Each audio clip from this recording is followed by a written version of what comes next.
Las 8:09. Damos la bienvenida al abogado Marcelo Espinel de la Fundación Ciudadanía y Desarrollo. Abogado Espinel, hay un criterio generalizado de que una consulta popular, sea cual sea, no puede resolver los principales problemas del país. Y hay diversas lecturas que se dan sobre la propuesta de Guillermo Lasso. 8 preguntas más 2 que se dice vendrán más adelante. ¿Cuál es su criterio?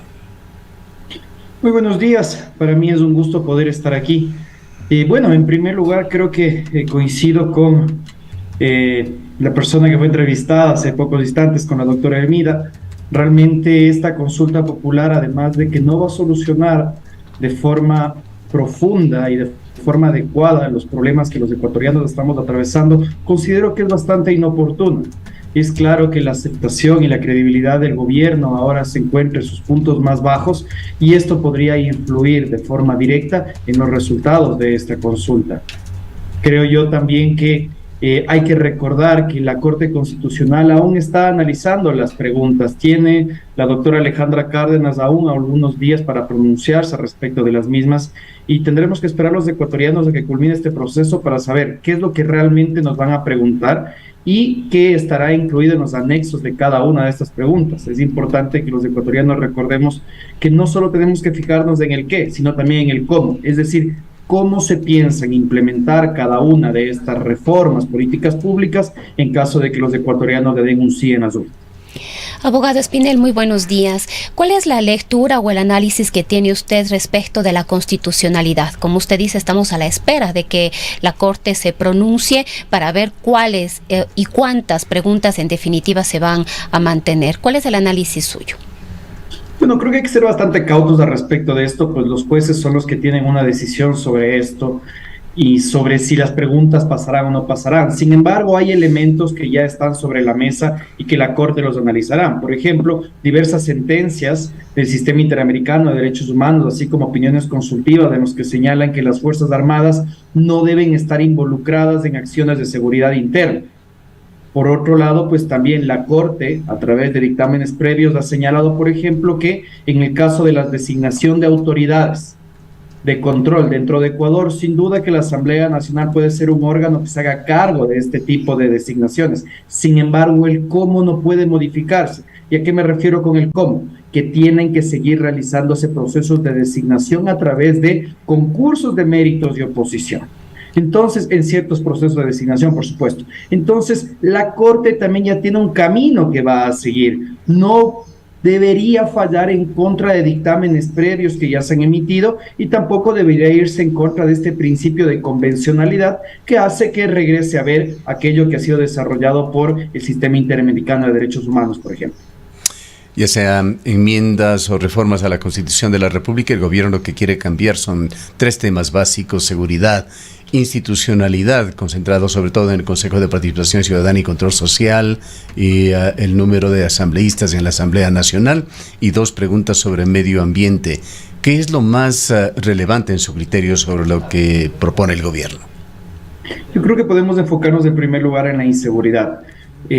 Desde un análisis netamente político, y esto es una opinión personal, no institucional, yo no sé realmente si es que la solución a los problemas de inseguridad recae en el número de efectivos que podemos tener controlando las calles, cuando se ha podido ver en las últimas semanas que la corrupción incluso ha permeado a las instituciones a cargo de nuestra seguridad interna y externa.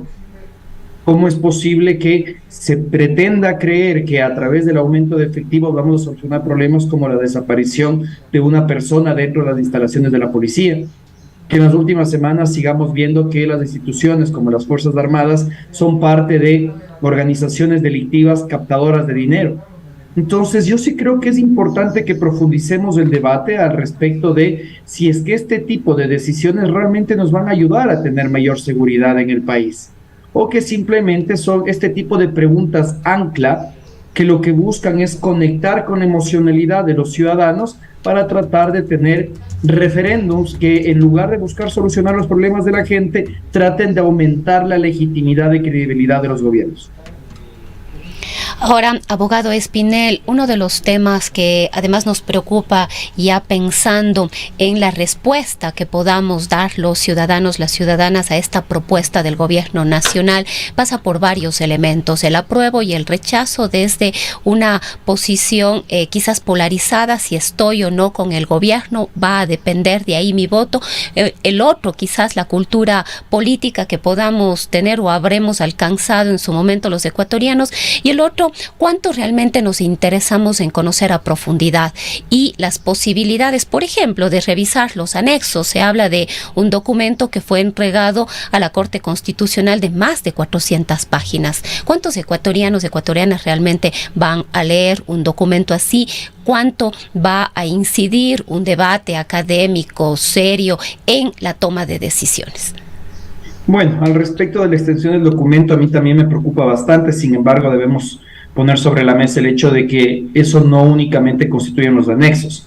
La presentación de preguntas ante la Corte Constitucional debe considerar pues bastantes aspectos, como por ejemplo las motivaciones de cada una de las preguntas, es decir, estos considerandos que tienen los planteamientos hechos por el Ejecutivo, las preguntas sin duda, así como también, aparte de aquello, los anexos. Yo sí creo y insisto que hay que esperar hasta la resolución de la Corte Constitucional para ver cuál va a ser el resultado final. Posterior a ello, creo yo que es necesario un ejercicio muy responsable, alejado de la política partidista, ojalá sea así, de promoción del voto informado.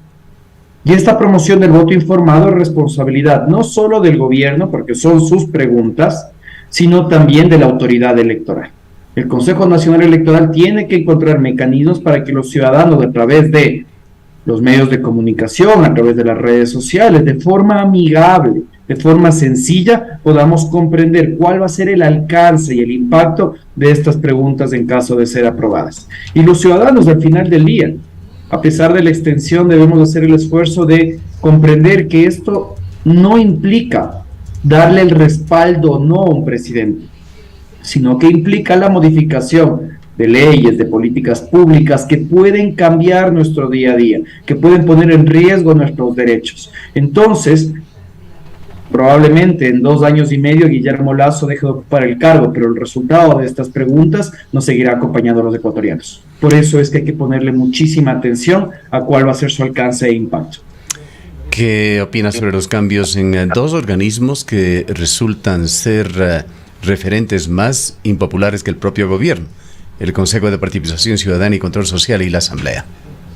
Empecemos por el Consejo. Bueno, sin duda que cada 4 años tratamos de convertirnos en un laboratorio de la democracia. Cada 4 años estamos tratando de encontrar una nueva fórmula al respecto de cómo debería funcionar el Estado. Y eso no solo que debilite el Estado de Derecho, sino que también nos da muy poca sostenibilidad y estabilidad de cara al futuro y de cara a otros actores externos. Yo no sé si es que esta realmente sea la solución. Hace 4 años, cuando el Consejo de Participación Ciudadana Transitorio estaba a cargo de todo el proceso de reforma institucional, se hablaba de que era necesario darle un carácter ciudadano al Consejo de Participación Ciudadana. Y por eso cambiamos su proceso de integración. Y los ecuatorianos fuimos a las urnas y escogimos quienes queríamos que integren el CPCCS. ¿Podemos decir hoy por hoy que estos ciudadanos que están en el CPCCS no representan a sectores políticos? Yo creo que no. Están representando a sectores político-partidistas y eso ha quedado en evidencia. Y ahora con esta pregunta lo que se pretende es otorgar nuevamente las facultades de designación de autoridades a un ente eminentemente político, que sin duda representa el sentir de todos los ecuatorianos, pero también representa partidos políticos. En ese sentido va a cambiar esta cooptación partidista de las entidades de control. Yo creo que no. No creo que sea el mecanismo. Sin embargo, creo yo que el presidente, conocedor de lo que usted acabó de mencionar, de que los ciudadanos estamos cansados de esa institución, que creemos que no funciona, que no confiamos en ella, coloca nuevamente esto como una pregunta ancla que probablemente va a buscar un sí, no solo a esta pregunta y al resto. Al respecto de la Asamblea Nacional, yo creo que es importante devolverle la pregunta al presidente de la República. Si el planteamiento de reducir el número de asambleístas lo que busca es ahorrarnos dinero a los ecuatorianos o mejorar la calidad en la representación en la función legislativa. Yo no creo que la reducción de un número de asambleístas nos ayude a encontrar mayor calidad en la representación legislativa. Si es que esta pregunta no fuera aprobada, en la siguiente elección, es decir, en el año 2025, deberíamos escoger un total de casi 150 asambleístas. En el caso de ser aprobadas, se escogerían alrededor de 102. Esta reducción implica realmente un impacto fuerte de ahorro en el presupuesto general del Estado. Yo creo que no. Hoy por hoy, la Asamblea Nacional tiene un presupuesto de 55 millones de dólares.